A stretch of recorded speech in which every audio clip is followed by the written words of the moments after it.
Life is not a movie and you are not a hero. যখন entry নিবা তখন সবকিছু ধামাকা হয়ে যাবে, যখন শুরু করবা তখন পুষ্প বন্যা হয়ে যাবে। এমন কিছু মোটেই ঘটবে না ভাইয়া। আমরা সাধারণ মানুষ, আমাদের জীবনে কোনো ব্যাকগ্রাউন্ড মিউজিক নেই। তার চেয়ে বড় কথা আমরা ছাত্র, আমাদের হাতে অল্প সময়, বড় সিলেবাস, তার চেয়েও বড় আমাদের স্বপ্ন। SSC 26 আমাদের শুরু করা লাগবে। আজ করবো না কাল করবো, বড় করে প্ল্যান করে তারপর শুভ দিনক্ষণ ঠিক করে শুরু করব। সেই সময় সেই সুযোগ আমাদের হাতে নেই। জাস্ট সহজে মনটাকে বুঝিয়ে যে না আমি শুরু করলাম বলে শুরু করে দাও। আর কত? অনেকে আমরা এটা মনে করতেছি যে কেবল কলেজে উঠলাম, নতুন কেবল ক্লাসে পড়াশোনা শেষ হলো আর আমি তো ব্রিলিয়েন্ট স্টুডেন্ট, সব পড়া শেষ করতে পারবো, তাই না? ভাই আমাদের এইচএসসি তে 2 বছর সময়কাল, এটা ডিফারেন্ট টাইপের। 2 বছর 2 রকম সময়। ইয়ার চেঞ্জের পরে মানে সেকেন্ড ইয়ার যে সময়টা থাকবে, এই সময় একবার চোখ বন্ধ করে মানে ইয়ার চেঞ্জ পরীক্ষা দিচ্ছ তোমার হতাশা কাজ করবে। ইয়ার চেঞ্জ পরীক্ষা তো মোটে মানে ভালো হবে না, এটাই স্বাভাবিক আর কি। ম্যাক্সিমাম এমনই হয় যে পরীক্ষা ভালো হবে না, কারণ সিলেবাসই শেষ হয় না। ফার্স্ট ইয়ার কি করি আমরা, ঘোরাফেরা করতে করতে নতুন কলেজ, নতুন নতুন বন্ধু বান্ধব, নতুন গ্রুপ, তাই না? নতুন নতুন রিলেশন। রিলেশন মিনস রিলেশন বলতে রিলেশন আর কি, তাই না? মেয়েদের সাথে যেমন থাকো না, মনে করো বন্ধু, নতুন পরিবেশের সাথে সম্পর্ক, নতুন বন্ধুদের সাথে সম্পর্ক, তাই না? স্যার ম্যামদের সাথে সম্পর্ক, কলেজের সাথে সম্পর্ক। এই যে আমরা এইভাবে করতে করতে 1 বছর চলে যাবে, আমাদের সিলেবাসের 20% শেষ হবে না।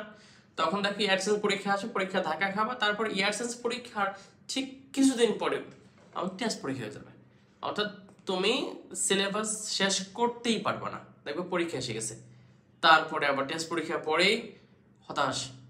দ্রুত কি করে পড়া যায়, এসএসসি পড়া যায়। অনেকে তখন প্রশ্ন করবে ভাই সবচেয়ে কম কি করে পড়ে এসএসসি পড়া যায়। ভাই এসএসসি পরীক্ষা অল্প পড়ে হয়তো বা সিলেক্টিভ টপিক পড়ে ভালো করা যেতে পারে, কিন্তু অ্যাডমিশন তো দেওয়া লাগবে, তাই না? আমাদের সবার তো টার্গেট এসএসসি না, টার্গেট আমাদের অ্যাডমিশন। কারণ মেডিকেল ইঞ্জিনিয়ার হওয়া লাগবে, কেউ ভার্সিটিতে পড়বে, তাই না? কারোর স্বপ্ন ঢাকা ঢাকা ইউনিভার্সিটি, কারোর স্বপ্ন ফিক্সড ঢাকা মেডিকেল হিসেবে পড়বে। তাহলে কি আমাদের এখন থেকে পড়াশোনা শুরু করা দরকার না? আমরা যে কাল পরশু করে সময় নষ্ট করতে পারবো, মোটেও না, এটা আমাদের উচিত হবে না। তুমি যদি দেখো তোমাদের ইমিডিয়েট সিনিয়র যে ভাই আপুরা আছে, যারা এসএসসি এখন যারা কলেজে আছে, SSC 25 যারা আছে, হ্যাঁ, দেখবে তাদের ম্যাক্সিমাম সিলেবাস শেষ হয়ে নাই, 20-30% সিলেবাস শেষ হয়েছে।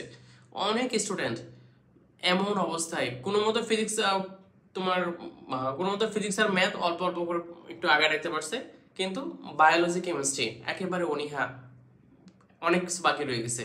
ফার্স্ট ইয়ারে বায়োলজি কেমিস্ট্রি খুব বেশি পড়ে নেই। আমাদের সবারই মোটামুটি যে বায়োলজি আর কেমিস্ট্রির উপর না একটা নেগেটিভ ধারণা কাজ করে। আরে কেমিস্ট্রি তো ইলজিক্যাল সাবজেক্ট, কেমিস্ট্রি ইলজিক্যাল, এটা খুব বেশি সময় দেওয়া যাবে না, তাই না? কঠিন লাগবে, আমরা মনে মনে ধরে নিয়েছি কঠিন। আর বায়োলজির ক্ষেত্রে আমাদের মাথায় ঢুকে আছে, বায়োলজি নাম শুনলে মনে হয় হাজার হাজার ইনফরমেশন, সবকিছু মুখস্থ করা লাগে, কি পড়বো কিভাবে পড়বো, তাই না? এই হতাশা কাজ করে, এই জন্য এই দুটো সাবজেক্ট থেকে দূরে থাকা হয়। আমি অনেক অনেক স্টুডেন্ট এমন দেখে আসছি যে ফার্স্ট ইয়ার শেষ হয়েছে, ফিজিক্স ম্যাথে মোটামুটি একটু আগে আছে, আর বাকি সাবজেক্টগুলোতে বেশি, বাংলা ইংলিশ খুব বেশি তো ধরা হয় না, হয়তো সায়েন্সে যারা আছে এমনি সময় কম পায় বাংলা ইংলিশের ক্ষেত্রে। আর আর্টসের মোটামুটি ইংলিশ ইংলিশ একটু পড়ে। আর বাকি যে সায়েন্সের দুটো সাবজেক্ট আছে, সায়েন্সের স্টুডেন্ট যেমন বায়োলজি আর কেমিস্ট্রি, এই ক্ষেত্রেও দুর্বলতা দেখায়। যেন আমাদের এটা না হয়, আমরা যেন প্ল্যান মাফিক অল্প সময়ে প্রত্যেক দিন অন্তত কলেজ, নতুন নতুন কলেজ ভালো লাগবে, তাই না? এই যে কলেজের সাথে সাথে মেনটেন করতে পারি, পড়াশোনাটা শুরু করতে পারি, তাই না? যেন এমনটা হয় যে ইয়ার সেন্সের আগে আমাদের অন্তত 70% পড়াশোনা কমপ্লিট হয়ে যায়। ইয়ার সেন্সের পরে আমরা মানে ইয়ার সেন্সের পরে আমরা টেস্ট পরীক্ষার আগে সিলেবাস সম্পূর্ণ শেষ করে যেন একটা ছোট রিভিশন দিতে পারি, আমরা সেই প্ল্যানটা রাখবো আর কি, চেষ্টা করবো। ওকে, আমরা ইয়ার চেঞ্জ যারা SSC 26 আছে আর কি, তাদের জন্য স্পেশালি ইয়ার সেন্সের আগ পর্যন্ত যে সময়টা 1 বছর সময় বা মোটামুটি 10 মাস সময়ের একটা ফুল প্ল্যান, কোন কোন অধ্যায় আমরা পড়বো, কিভাবে পড়বো, 1 বছর সম্পূর্ণ প্ল্যান ইনশাল্লাহ নেক্সট ভিডিওতে আমি আপলোড করবো। তোমরা ধৈর্য সহকারে সেই ভিডিওটা দেখবা আশা করি আমি, তাহলে তুমি বুঝতে পারবা যে আমরা কিভাবে প্ল্যান মাফিক আগাইলে আমাদের সিলেবাসটা শেষ হবে। আর একটা বড় কথা, আমরা যেন অবশ্যই যেটা একটু আগে বলতেছিলাম যে বায়োলজি আর কেমিস্ট্রি এই দুইটা সাবজেক্টের মধ্যে দুর্বলতা না দেখায়, একটু অবহেলা না করি, তাই না? আমাদের অ্যাডমিশনের জন্য মাস্ট লাগবেই, যারা মেডিকেল পড়বা, তাই না, যাদের স্বপ্ন ডাক্তার হওয়া, তাদের জন্য তো ফরজ বায়োলজি কেমিস্ট্রি দুইটা ফরজ সাবজেক্টের উপরে। এবং ইঞ্জিনিয়ারিং ক্ষেত্রেও যারা কেমিস্ট্রি বাধ্যতা করতে পারবে না, তাই না?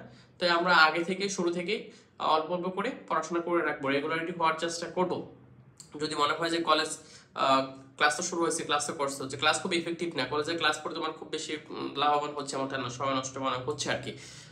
তাহলে তুমি মাঝে মাঝে কলেজ বাদ দিয়ে করতে পারো। আর যদি এমন হয় যে বাধ্যতামূলক কলেজে যাওয়া লাগবে, সেক্ষেত্রে কলেজের টাইমে পরবর্তীতে কিভাবে কাজে লাগবে বা কলেজে তুমি তোমার পড়াটা তুমি কিভাবে মেনটেন করবা সেই চিন্তাও তোমার করা লাগবে, সেই প্ল্যানও তুমি করবা ইনশাল্লাহ। আর যার যার যে ধরনের প্রশ্ন আছে আর কি, কিভাবে পড়াশোনা করব বা যে কোনো টাইপের অ্যাডমিশন একাডেমিক, এই প্রশ্নগুলো কমেন্টে করে রাখতে পারো। ইনশাল্লাহ আমি নেক্সট ভিডিওতে চেষ্টা করবো সকল প্রশ্নের উত্তর দেওয়ার জন্য। আর অবশ্যই একটা কথা বলাই লাগবে, সেটা হচ্ছে ভাই, যাদের বায়োলজিতে দুর্বলতা আছে বা যাদের স্বপ্ন মেডিকেলে পড়ার, আমরা ওই শুধু অ্যাডমিশনে আসায় অ্যাডমিশন কোচিং এ এসে বায়োলজি পড়বো ওইটার জন্য না বসে থেকে আমরা একাডেমিক যেভাবে প্রস্তুতি নিব সেই একই সাথে মেডিকেলের জন্য পড়াশোনা আমরা ফার্স্ট ইয়ার থেকে শুরু করা উচিত। ওকে ভাই, আমাদের তুমি ডিসক্রিপশন চেক করতে পারো, আমার একটা পেজ আছে ভাই, কনসেপ্ট পেজ, সেখানেও এনরোল করতে পারো ভাই, একেবারে মান্থলি পেমেন্টে, খুব স্বল্প মূল্যে আর কি, তাই না, একবার অল্প ফিতে প্রতি মাসে তুমি রিনিউ করতে পারো সেটা।